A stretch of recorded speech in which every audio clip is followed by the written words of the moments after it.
नमस्कार मित्रांनो, लग्नानंतर होईलच प्रेम या मालिकेच्या आजच्या भागात आता जीवाने सगळ्या आपल्या फॉलोअर्सना फ्रेंड्सला सांगून नंदिनीच जे काही फंड्स जे कमी पडलेला असतात तिला तर प्रत्येकी 10 रुपये अशाप्रमाणे त्याच्या 50,000 फॉलोअर्सकडून त्याने 5 लाख रुपये जमा केलेले असतात आणि ते आता नंदिनीला त्याचं खूप छान वाटतं आणि नंदिनी तर त्याच्यावरती इम्प्रेस होते आणि त्याला परत जाऊन माफ करते आणि त्यानंतर ती जीवाला तर रिक्वेस्ट करते की तुम्ही माझ्यासोबत चित्राच्या लग्नामध्ये त्याचं तिचं कन्यादान करायसाठी याल का. तर ते ऐकल्यानंतर तर जीवा भलताच खुश होतो आणि आता हे दोघे सुद्धा चित्राच्या लग्नामध्ये तिचं कन्यादान करायसाठी पोहोचतात सुद्धा. आणि इकडे तर मित्रांनो, काव्याने ऑफिसमध्ये आल्यानंतर जो काही धुमाकूळ घातलाय म्हणजे तिने जे काही त्या प्रोजेक्टमध्ये तिचे योगदान दिले ते जबरदस्त दाखवलेलं आहे आणि खरोखरच हा भाग पकण्यासारखा आहे मित्रांनो.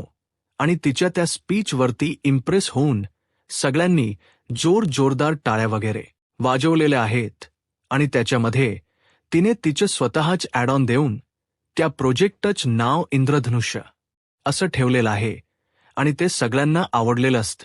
आणि त्यानंतर आता जीवा थोडंसं आपल्या घरी येतो आणि घरी येऊन तो मानिनीला वगैरे भेटतो आणि जे काही घडलेलं असतं ते सगळं काही तिला सांगू लागतो.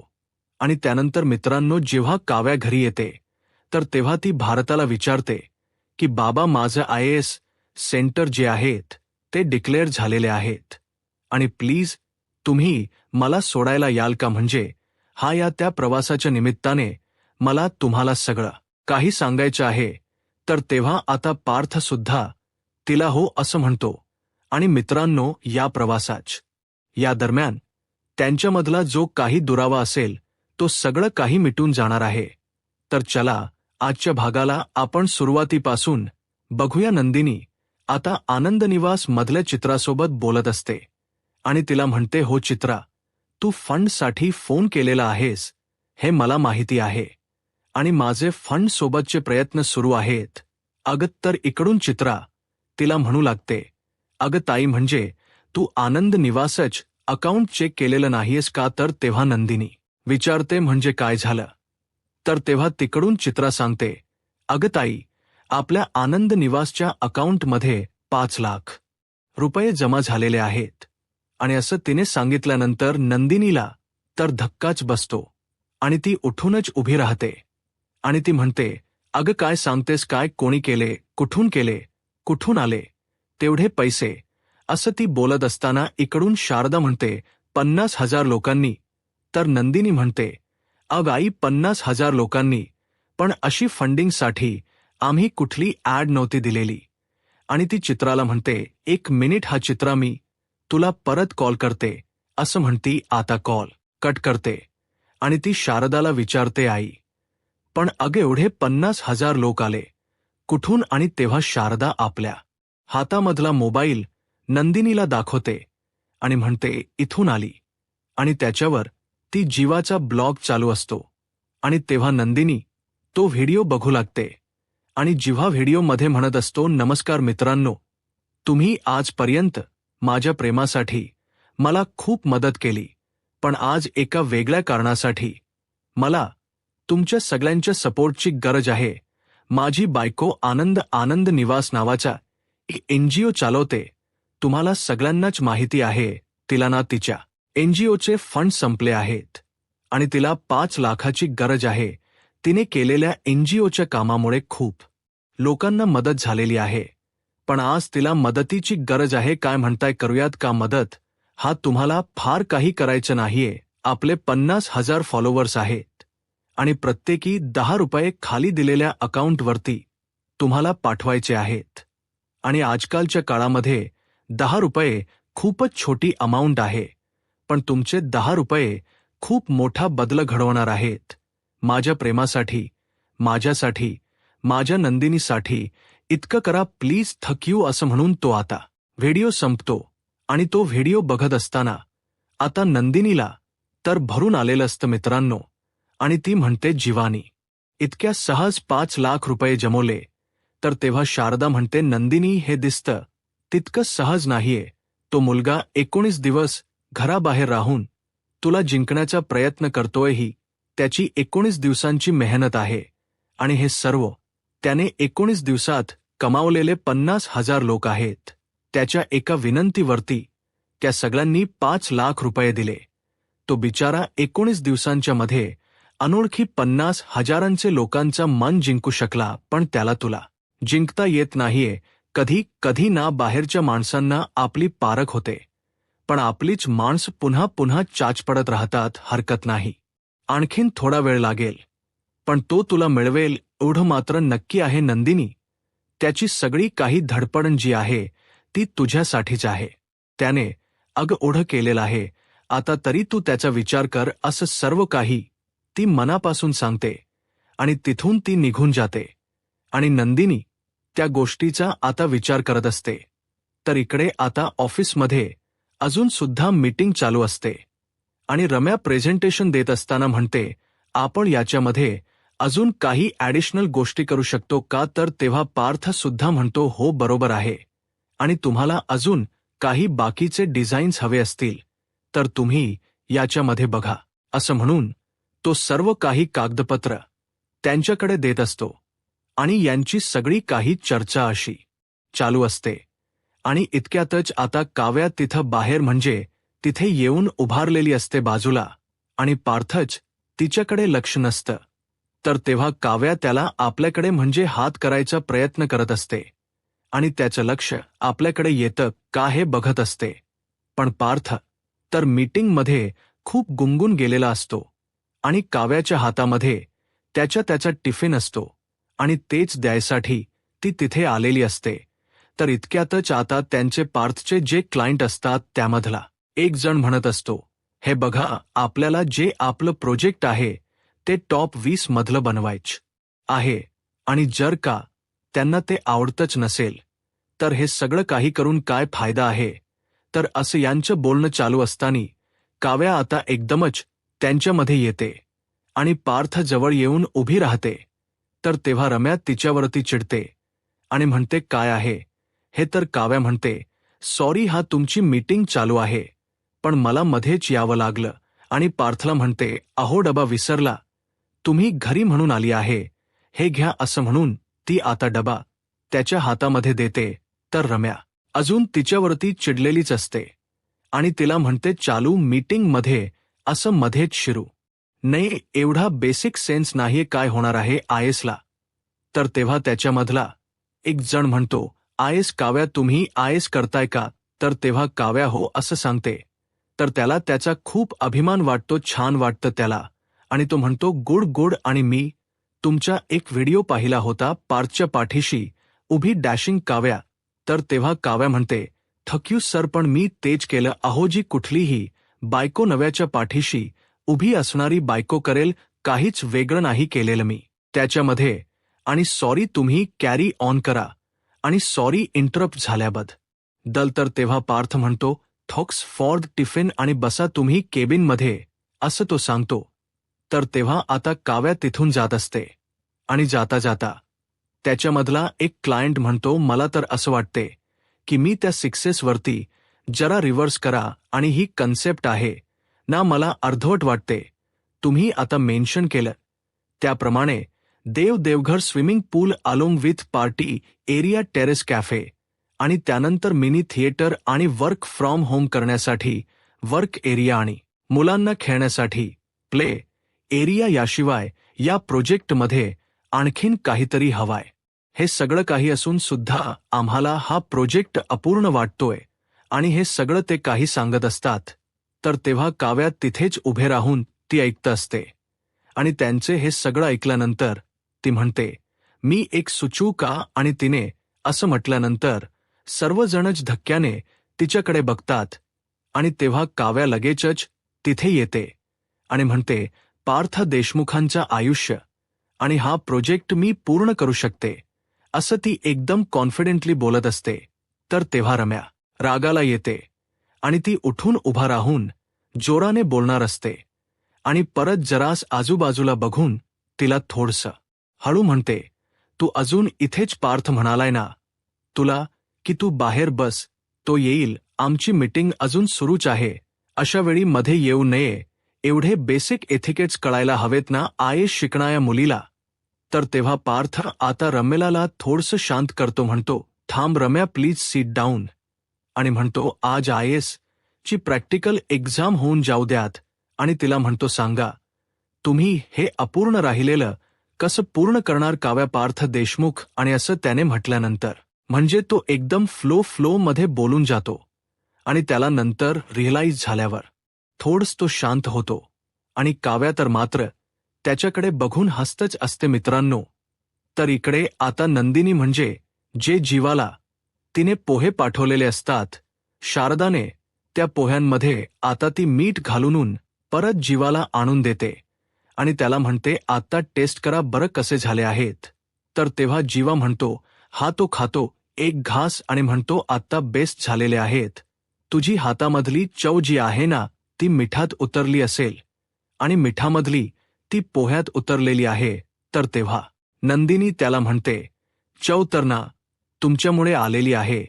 जीवा काय करू, फंड्स मॅनेज होत नव्हते ना म्हणून मी थोडीशी डिस्टर्ब होते, म्हणजे माझ्या बाजूने मी प्रयत्न करत होते, पण तुमच्या मॅजिक आहे ना सर. पाठवणी केल्यानंतर मुलीच्या माहेरच्या नावाची वात की सासर ही तिची जागा असेल, आणि सासरच्यांना असं वाटतं की माहेर ही तिचे हक्काची जागा आहे, तिला तिथे तिचा आराम मिळू शकतो, पण वास्तवात तिची अशी एकही जागा नसते. म्हणून मी तुम्हाला सांगते की तुमच्या प्रोजेक्ट सेक्सरमध्ये तिची अशी एक जागा ठेवा, आणि मला खात्री आहे की तुमच्या कस्टमर्सला ही आयडिया नक्कीच आवडेल.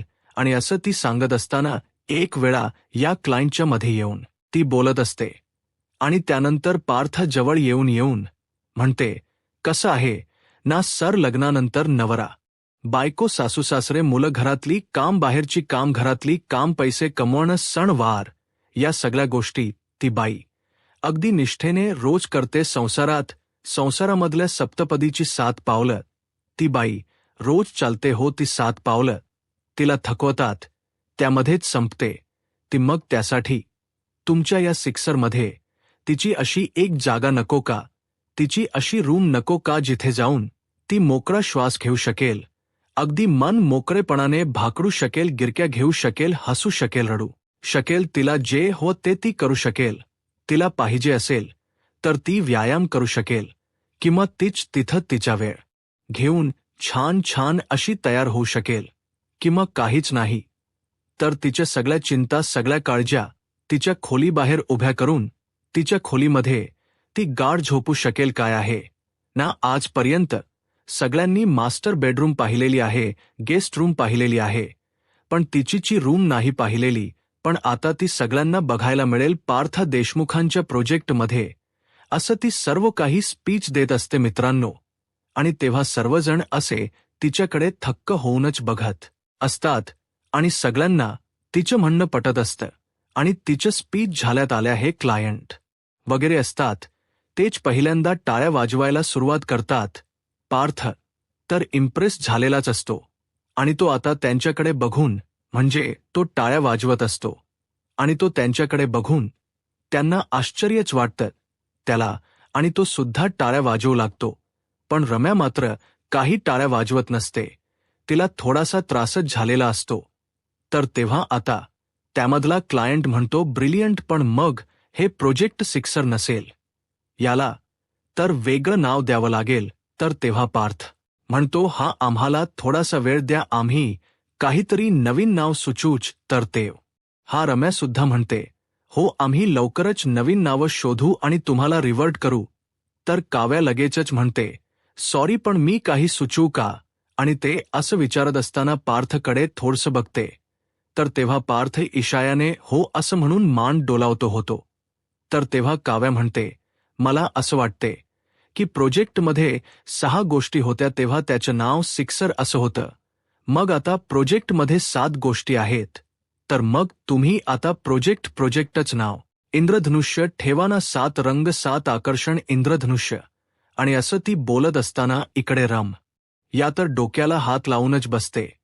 पण हे जे क्लायंट असतात ते मोठमोठ्याने टाळ्या वाजवू लागतात. तर त्यामधला एक म्हणतो, अहो काव्याजी, खरंच खूप छान नाव आहे, मान गए आपको. आणि तुम्हाला खरं सांगू का, तुम्ही हे खरंच खूप चांगले IAS अधिकारी व्हाल, आहो कसले स्मार्ट आहात तुम्ही. तर काव्या म्हणते, हो मग बायको कोणाची आहे, असं म्हणून ते हसत असते. तर पार्थ सुद्धा म्हणतो लगेच आय एग्री. आणि काव्याला म्हणतो, काव्या खरंच तुम्ही खूप उत्तम IAS ऑफिसर व्हाल, कारण तुम्ही खूप हुशार आहात, संवेदनशील आहात आणि विशेष म्हणजे पटकन निर्णय यायची क्षमता आहे तुमच्यामध्ये. आणि brilliant, you are brilliant today. तर काव्या थोडीशी चिड त्यांनी म्हणते, फक्त टुडे असं म्हटल्यानंतर आता सर्वजणच इकडे हसू लागतात. तर पार्थ सुद्धा हसतो आणि काव्या सुद्धा हसते आणि दोघे सुद्धा आता एकमेकांच्याकडे एकमेकांच्या नजरेत बघत असतात. आणि आता काव्याने तर पार्थला चांगलं जिंकून घेतलेलं असतं मित्रांनो. तर आता इकडे देशमुखांच्या घरी माने जी असते ती देवाला नमस्कार, देवाला आरती वगैरे करत असते आणि म्हणते, बाप्पा माझ्या मुलांना सुनांना सुखी ठेव रे बाबा. आणि ती म्हणत असते, कसं आहे माझं ते दुसरं पोर, असं ती बोलत असते. आणि तेव्हा मागून जीवा तिथे आलेला असतो आणि हळू अलगद पावलाने तो तिथे येत असतो. आणि मानेनी पुढे म्हणते, बायकोला जिंकण्यासाठी एवढी परीक्षा द्यावी लागते, त्याला माझा जीवा मला दिसत सुद्धा नाहीये दिवसेंदिवस, बाप्पा कसा आहे रे माझा जीवा, त्याला सुखात ठेव. असं म्हणून ती बाप्पाला नमस्कार करते आणि तिचे डोळे बंद असतात. आणि तेव्हा जीवा तर तिच्या बाजूला येऊन उभारलेला असतो आणि तो एकदमच म्हणतो, तथास्तु. तू तर मानवी डोळे उघडते आणि म्हणते, अरे बाप्पा मला दिवसाढवळा जीवाच्या आवाजाचा भास व्हायला लागलाय की काय, असं म्हणती डोक्याला हात लावते. तर तेव्हा जेव्हा म्हणतो, गृह भासवा पाणी मी. आणि तेव्हा मानेनी मागे वळून बघते तर जीवा मोठमोठ्याने हसत असतो आणि म्हणतो, मी आहे, येस येस. तर तेव्हा मानेनी त्याला तर मिठीच मारते आणि जेव्हा म्हणतो, तू कशी आहेस, मी स्वतः आलोय. तर मानेनी सुद्धा म्हणते, कसा आहेस तू. तर तेव्हा जीवा आता गुड्डूच्या भाषेत बोलू लागतो, म्हणतो, हम तो एकदम बढ़िया है बा, तुम कैसन, तोहर लड़का तोहर सामने खडा है, गर्दा उडा के आया है. असं म्हणून तिला उचलतो आणि गोल गोल गोल फिरवू लागतो आणि तिला झोप्यावरतीच नेऊन बसवतो आणि म्हणतो, शांतपणाने बस. आणि म्हणतो, आता मला तुझ्या मांडीवरती डोकं ठेवून शांतपणाने झोपू दे. आणि तेव्हा माने आता त्याला विचारते, कसा आहेस रे बाळा. जेव्हा म्हणतो, अरे हम तो एकदम बढ़िया हूं. तर तेव्हा मानेनी त्याला एक फटका मारते आणि म्हणते, हे काय रे, तुझं नवीन कुठल्या वेगळ्याच लज्जात बोलतोयस तू. तर तेव्हा जेव्हा म्हणतो, अच्छा हा बरोबर, तुला माहिती नाहीये ना काय आहे ना, तैब अलीने मला अडवण्यासाठी तिथे गुड्डू नावाचा वॉचमन ठेवलेला आहे. तर माने म्हणते, अरे एक मिनिट तैब अली, कोण गुड्डू कोण. तर तेव्हा जेव्हा म्हणतो, अग असं काय करतेस तैब अली, म्हणजे नंदिनीचा बाप, असं तिने म्हटल्यानं हटल्यानंतर माने त्याच्यावरती ओरडतेच, अरे. तर जीवा म्हणतो, सॉरी नंदिनीचे वडील, तो त्यांनी ना मला अडवण्यासाठी गुड्डू नावाचा एक वॉचमन ठेवलेला आहे आणि त्याची ही भाषा आहे. पण मी काय केलं, मी हुशार आहे ना, मी त्याच्याशीच गट्टी केली.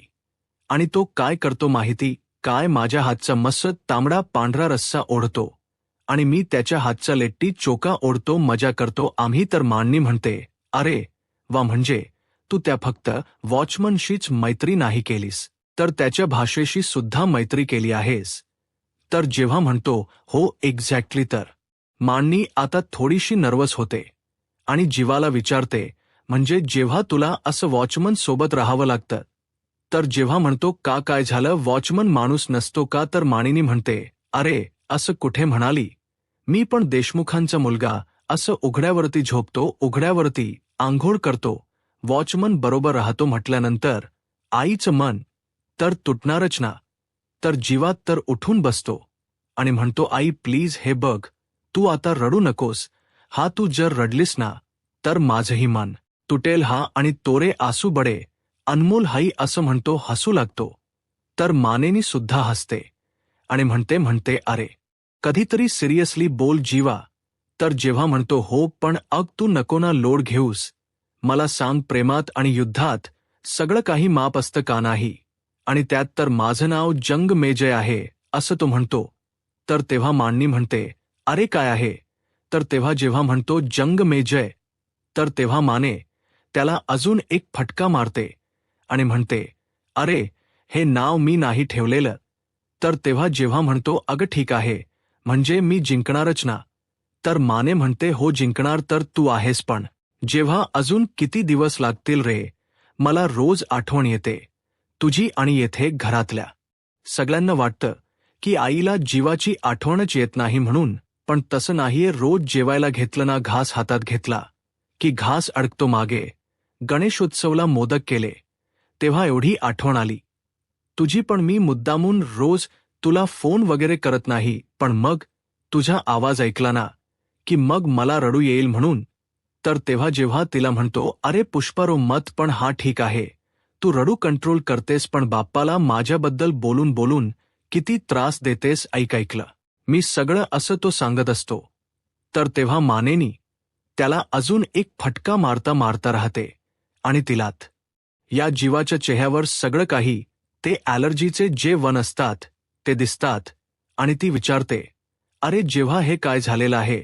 तर जेव्हा म्हणतो अगं नाही नाही, कुठे काय काही सुद्धा नाहीये झालेलं. तर माने म्हणते हे बघ वरती कपाळावरती सुद्धा आहे. आणि तेव्हा जेव्हा सांगत असतो नाही अगं कुठे काही सुद्धा नाहीये, तर माने आता त्याला विचारते अखेर जेव्हा तुला एलर्जी तर नाही ना झालेली? तर जेव्हा म्हणतो अगं छे छे काय काय कसली कसली कसली एलर्जी नाही? तर मानिनी म्हणते तू खरं सांग. तर तेव्हा जेव्हा म्हणतो अगं तसं नाहीये, मी तुला सांगतो. अगं लॉनमध्ये झोपावं लागतं ना, खूप मच्छर आहेत तिकडे, ते चावले असतील काही. तर मानिनी म्हणते तू खरं सांगा, मी नंदिनीला फोन करीन असं म्हटल्यानंतर आता जीवा मात्र गप्प होतो आणि त्याचा आता नाईलाज होतो. तर मित्रांनो आजच्या भागामध्ये एवढंच आणि पुढील भागामध्ये आपण पाहणार आहोत. तर काव्या आता इकडे पार्थला सांगत असते की IASचे ना सेंटर डिक्लेअर झालेत, तुम्ही याल का मला सोडायला? आणि म्हणते तुम्हाला सगळं काही सांगायचं आहे.